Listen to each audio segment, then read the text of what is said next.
rapaz, mesmo a última vez que vi o rapaz parece que foi 2007. As tias vieram ontem, estava procurando lá, pessoal. O rapaz morreu, não sei o quê. Agora ninguém quer receber a responsabilidade.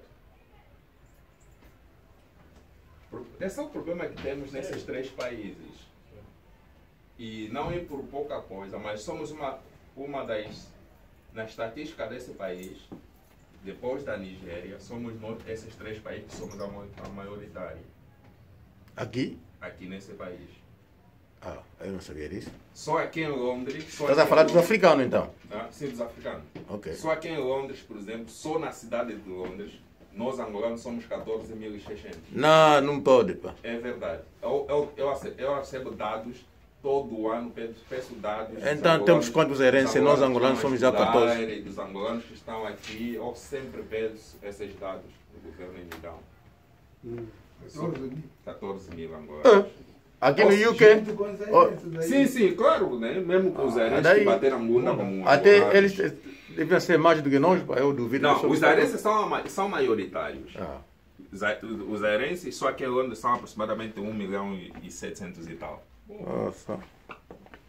São 1.700.000 e tal. Mas, claro, dos 14 mil angolanos somos 900...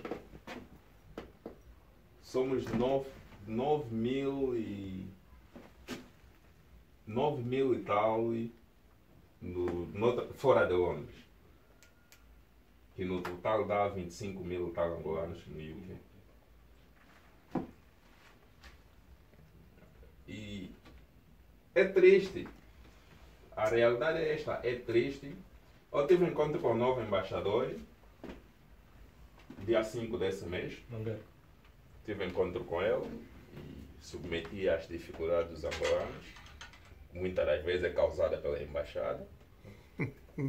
E falei com ele falou todos que aqui passaram, todas as embaixadas que eu conheço de Angola, com exceto quando o Neto estava em Paris, o general Neto, que a embaixada estava a funcionar bem. De resto, todas as embaixadas têm problemas a sério contra angolanos, especialmente angolanos de pessoas bantu.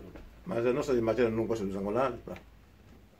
Eu submeti isso e eu lhe falei que as nossas crianças que nasceram aqui e também outros angolanos que estão aqui há 20, 15 anos não têm bilhete de identidade. E vocês, quando estão a pedir certidão de nascimento, que só tem que se adquirir em Angola, isso não faz regras. Enquanto que em Angola, libaneses, indianos... Tem registrado. Até registrados não. Têm nacionalidade depois de 6 meses, só porque vende sardinha. Em Angola? Sim. Essa é a lei que José Eduardo tinha implementado antes dele sair. Todo comerciante em Angola tem direito de adquirir nacionalidade angolana. Outra se ato, o monogolo ia cair do campo. Do mundo futuro que sou um pouco, e não há ninguém que a vaga do inga. Quando tu não é esse tipo. Eu falei com ele, ele ainda tentou desmentir. E eu lhe mostrei as provas. Só está aqui as provas. Tenho um amigo libanês que vivia aqui em Croydon, está em Angola, é angolano hoje. Lhe mostrei, eu disse, esse aqui vivia aqui. Tinha um barbershop pequeno, mas hoje em Angola eles chamam o Rio. Essa aqui é a coisa mais perigosa, com documento feito pelo vosso governo. Você lhe dá direito a 100%. Não esqueça isso. E o que eu estou a tentar dizer, não estou a falar da política. Claro. Não estou a falar da política. Eu acho que foi na reunião de julho, se me lembro bem, ou agosto, né? Na reunião de agosto, que eu falei sobre a importância do povo bacongo na luta do nosso país. E os nossos avós, eles lutaram, fizeram a parte deles se foram. Agora cabe a nós defendermos o que nós temos. Caso não, teremos problemas a sério. Como o irmão André falou mesmo, vai voltar mesmo, chegar lá no Quibocolo, Vais encontrar um chinês que vai dizer o seu Ah. soba. É verdade mesmo, irmão. Vais encontrar um chinês que vai dizer que eu sou soba daqui. Daqui. E ele tem documento e é na Agora soldado. tem problema sério. O José Eduardo, o que ele fez antes da saída, vendeu o país nos estrangeiros.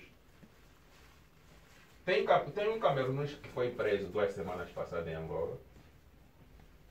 Tem toda a documentação que até o próprio angolano não tem. Imagina isso. Imagina Toda a isso. documentação e bem classificada. Mas tem uma carta assinada, foi apanhado com uma carta assinada com o próprio José Eduardo Santos,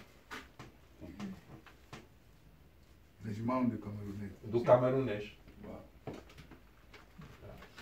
Um simples comerciante que vende fardo. Agora, ele é camerunês, tem documento angolano, você pensa qual é a naturalidade dele em Angola? É do Congo, do Luís. É do Luís, é do Mbanza Congo. É só. Esse aqui é o problema que nós temos. Yeah. Nunca disse que são de Luanda ou de Bengueira, não. Sempre disse uma Sambacol. coisa, há uma coisa, eu estava a falar disso, estou a escrever sobre isso semana passada, eu vou pôr no Facebook. Ruandeses em Angola já existem há muito tempo, mas muito deles ainda, ao conhecer ruandeses foi em Benguela. Tem muitos ruandeses em Benguela e no Ambo, há muitos anos. E falam português como do Ambo. Tá? Mas o mais perigoso hoje é que tem ainda mais, segundo a estatística da UCR, da ONU, tem mais de 2 milhões de ruandeses no Baixo Congo preparados para entrar para Angola.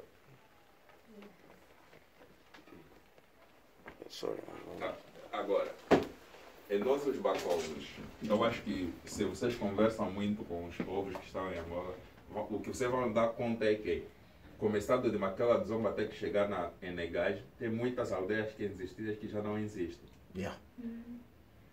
Porque os nossos mais velhos que lá viviam, eles morreram. Muitos mais Alguns velhos morreram. os novos todos foram para Luanda. Ou foram na cidade de Maquela, a cidade de Damba. Aquelas aldeias morreram. Esses intrusos que estão a entrar estão a construir novamente aquelas aldeias. Yeah. Eles agora, quando nós irmos, eles são os donos daquelas aldeias. O meu conselho, eu falo todo mês, ligo o comissário municipal da Damba e falo com ele. Eu lhe dou a conhecer o fato de nós estar fora do país, fora da nossa aldeia, não quer dizer que ninguém conheça aquelas nossas terras. É importante que nós façamos isso, procurar ter acesso aos coordenadores das nossas aldeias, especialmente, de onde saímos, e lhes manter em contato. Porque não queres voltar na tua aldeia, porque o que faz o Mukongo é a terra. O que te faz é a tua aldeia.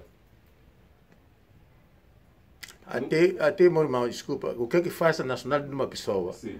É a tua tribo, Sim. a tua terra e a tua língua. Sim. Dá-te a nacionalidade. Sim. Não queres voltar lá e te dizer, olha, você é estrangeiro na tua própria terra. Olha, aconteceu o irmão Keba. Foram para Bembe, não sei o que, encontraram em Nigéria. Imagina isso. Não é dentro do Bembe. Quase já numa aldeia, conheço aquela aldeia porque ia lá. Lá no fundo mesmo. Yeah. Tá? Uma das últimas aldeias do Bembe, fronteira com o Supete, da Dama. Encontraram nigeriano, não sei o quê, construiu uma casa, tem girador dele, distribui, vende eletricidade para o povo daí. A terra que não é dele. Chama de Zombo, Dama, aquela toda a região do Supete, não sei o quê, tem diamante, tem ouro. É isso que eu queria ouvir. Aquela toda essa área vem com diamante e ouro. Até o governo nem cuida, nem quer saber que aí também tem riqueza. Assim que Bacongo, o governo ignora. Aquele nigeriano é chefe dos chineses e chefe dos donos da terra. Isso dá raiva, pá. Eu às vezes essa merda até, desculpa a minha linguagem. Quando o irmão Keba chegaram lá, estavam assim a conversar, não sei o quê. E o irmão Keba, de repente, recebeu uma chamada daqui de Londres, começa a conversar em inglês. Eu já falo, você fala inglês? Eu também falo inglês, sou origem da Nigéria. O irmão Keba ficou assim, você nigeriano está aqui a fazer o quê? Não, eu tenho que te perguntar, você veio fazer o quê? Tá? Esse é o perigo que estamos a correr. É um perigo que estamos a correr. É a triste realidade. Mas devemos, o que eu quero que nós saibamos aqui, como tínhamos falado mesmo no princípio, que o começo, estamos aqui no Reino Unido. Começamos só aqui no Reino Unido, mas tem coisas que vamos fazer no futuro para todo. Mas essas coisas que eu acabei de falar agora é coisas simples, que podemos estar a fazer agora individualmente, como eu falei. Procura o número daquele governador ou coordenador ou 5 minutos pode ele filmar. comissário municipal. E dá uma chamada. Olha, eu quero informação sobre a aldeia, estou fora do país há uns tempos. Como é que estão as coisas aí na aldeia, em quem posso ajudar, não sei o quê. Porque acabaram de mudar o comissário agora na Tampa, que estava era do Santo da Pomba. Ele tentou vender a casteira do meu pai. Foi assim que eu falei com ele pela primeira vez. E o que está aí agora, eu lhe perguntei, olha, eu vivo na Inglaterra, eu sei que em Angola os carros daqui são banidos, não sei o que. Eu disse, não, mandar carro a partir do Congo, fica na Damba, não faz mal. Estamos a prestar os transportes, não sei o quê. Vamos manter esses contatos sobre as nossas aldeias. São, ao menos, o mínimo que podemos contribuir por enquanto. Sim. São o mínimo que podemos fazer por enquanto. Falei com o Soba do Banza Congo. Porque tinha visto aí, abriram turismo, não sei o quê. Estava a ver os dados dos turistas que vão para Banza Congo. Ver sobre o cemitério dos reis, não sei o quê. E eu lhe falei, mas por que não constroem mesmo aquele cemitério a levantar paredes para proteger aquilo mais? O governo não quer. E nós temos aquele plano mesmo, mas estamos a pedir ajuda do povo local. Ou tem um pastor que está em Portugal, que é do Banza, vamos dizer lá, já que tu vais para lá, tenta levantar uns detalhes, ver o que nós podemos fazer junto e voltar nos dar a conhecer. Vamos juntar as ideias e ver o que nós podemos fazer, já que também é uma propriedade privada do mundo todo. Temos direito de escrever às Nações Unidas, dizer, olha, nós queremos fazer isso para proteger aquilo. Para o governo do Memphis ela não vai fazer nada. Porque até houve história que até o governo do Memphis não queria que o Banza como fosse o patrimônio mundial, que fosse Serra de Leba. Desculpa só, eu queria só fazer um ponto naquilo. Normalmente, o problema que está aí partiu da nossa revolução para a independência. Sim. Porque os movimentos estavam divididos em partes. Sim. E nós ficamos conectados com a FNLA. Sim. Então eles querem apagar completamente a história do FNLA. Mas não podem apagar a história da FNLA sem tocar na história do Bakongo, porque aquilo está ligado. Estás a ver? Sim. Então, eles tinham um plano para mudar a capital que seja no Soio. Sim. E que se colocar a capital no Soio, então aquela história toda vai ser apagada devagarinhamente. Mas Deus é bom que as Nações Unidas vêm com esse plano de fazer aquilo patrimônio mundial. Aí é que nos safou. Senão o MPLA tinha plano mesmo de acabar com aquilo. De acabar, sim. Poxa. Ia mudar a história, que ele já conhecia. Sim. E elas continuam, porque mesmo porque eu estava a ler o programa das Nações Unidas, dos Patrimônios Mundiais. O MPLA, o embaixador do MPLA nas Nações Unidas, é assim eu lhe chamo, me desculpar. Eles submeteram a um plano. Que a Serra de Leba fosse reconhecido como patrimônio mundial, em vez do Banza Congo. Ah. Já é o plano deles. Esse foi o plano que eles submeteram. Triste, pá. Tá? Submeteram a Serra do Leba e também submeteram as pedras do Pumandongo.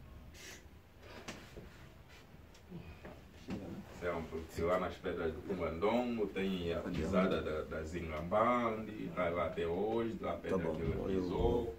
Acabar isso aqui. A pata dele ficou lá, então tem que ser reconhecido, não sei o quê. Isso só estou a tentar mostrar a guerra que nós temos. Eu lembro que na primeira reunião, quando eu falei que a reunião da nação Bakongo não é só uma guerra contra o MPLA. Não é só uma guerra contra o MPLA. Porque ser Bakongo, ser Bantu, ser Bakongo tanto como ser esse povo do Ashanti da Gana, se unir esses dois tribos assusta o mundo. Assusta o mundo.